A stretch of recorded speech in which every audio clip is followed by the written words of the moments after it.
ശ്രീലേഖ വന്ന ഘട്ടത്തിൽ തന്നെ നമുക്കറിയാം ഒരു അധികാരമോഹത്തിൻ്റെ ഭാഗമായിട്ട് അതിൻ്റെ അധികാരത്തിൻ്റെ ഒരു താല്പര്യത്തിൻ്റെ ഭാഗമായിട്ടാണ് അവരല്ലാതെ ഒരു രാഷ്ട്രീയ ബോധമുള്ള ഒരു ഉദ്യോഗസ്ഥയായിട്ടാണ് കഴിഞ്ഞ കാലങ്ങളിൽ കേരളത്തിൽ പ്രവർത്തിച്ചിട്ടുള്ളതെന്ന് നമുക്ക് അവരുടെ ചരിത്രം പരിശോധിക്കുമ്പോഴേ മനസ്സിലാവും.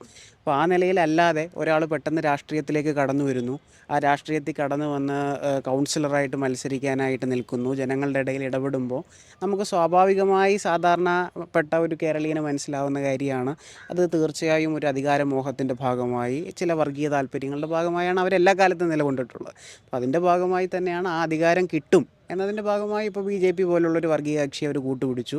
പക്ഷേ നിലവിലിപ്പോൾ കിട്ടാത്ത സാഹചര്യത്തിൽ അവർക്ക് ആ ദുഃഖം അവർക്ക് പ്രകടിപ്പിക്കാൻ പറ്റുന്ന എല്ലാ നിലയിലും പ്രകടിപ്പിക്കുന്നു. എന്താണോ ചെയ്യുന്ന ഭ്രാന്തമായി ഇപ്പം VK പ്രശാന്തുമായി ബന്ധപ്പെട്ടൊക്കെ ഒരു ജനകീയ MLA ആയി ബന്ധപ്പെട്ട് അദ്ദേഹത്തെ അപകീർത്തിപ്പെടുത്താൻ ശ്രമിക്കുന്നു. അങ്ങനെ കേരളത്തിൽ വേറൊരു വർഗീയ വിഷം നിൽക്കുന്ന രീതിയിലേക്ക് ശ്രീലേഖ മാറുന്നതായിട്ടാണ് തോന്നിയിട്ടുള്ളത്. ആ, അങ്ങനെയാണെങ്കിൽ ഒരു പാർട്ടിക്കുള്ളിൽ നിൽക്കുമ്പോൾ ചില അച്ചടക്കങ്ങളുണ്ടാവും.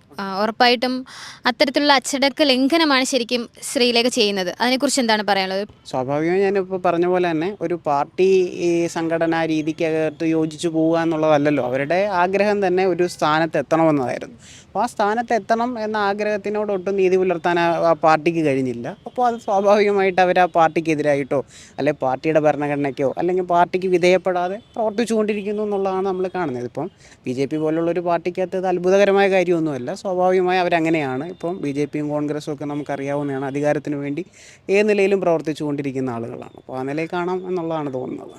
സാധാരണ ഒരു ഇലക്ഷന് നിൽക്കുന്ന ഒരു ജനപ്രതിനിധി എന്ന് പറയുമ്പം കുറേ വർഷങ്ങളായിട്ട് രാഷ്ട്രീയ രംഗത്ത് ആക്റ്റീവായിട്ടുള്ള ഒരാളായിരിക്കും. പക്ഷേ ശ്രീലേഖയുടെ കാര്യത്തിൽ അങ്ങനെയല്ല.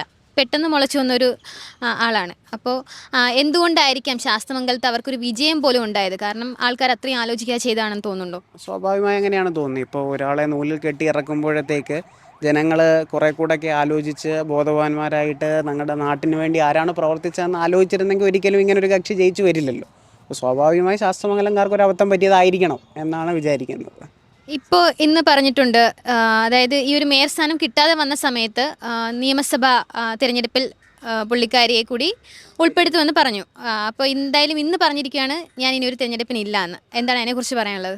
സ്വാഭാവികമായി ഇങ്ങനെയുള്ള കക്ഷികളുടെ വാക്കിൽ നമുക്ക് വിശ്വസിക്കാനേ കഴിയില്ലല്ലോ. ഇപ്പോൾ നിയമസഭാ തെരഞ്ഞെടുപ്പിൽ ഒരു സീറ്റ് വരുമ്പോൾ സ്വാഭാവികമായി അവർ വീണ്ടും മത്സരിക്കും. ആ ഘട്ടത്തിൽ പരാജയപ്പെട്ട ഇതുപോലെ പാർട്ടി പരാജയപ്പെടുത്തിയെന്ന് പറയും. അങ്ങനെ നിരവധി ആഗ്രഹങ്ങളുള്ള ഒരു വ്യക്തിയാണ്. അപ്പോൾ അവർ സ്ഥാനമാനങ്ങൾ കിട്ടുന്നതിനനുസരിച്ച് വാക്ക് മാറ്റിക്കൊണ്ടിരിക്കുക എന്ന് കേരളത്തിലെ പ്രബുദ്ധ ജനങ്ങൾ മനസ്സിലാക്കണം എന്നുള്ളതേ പറയാം.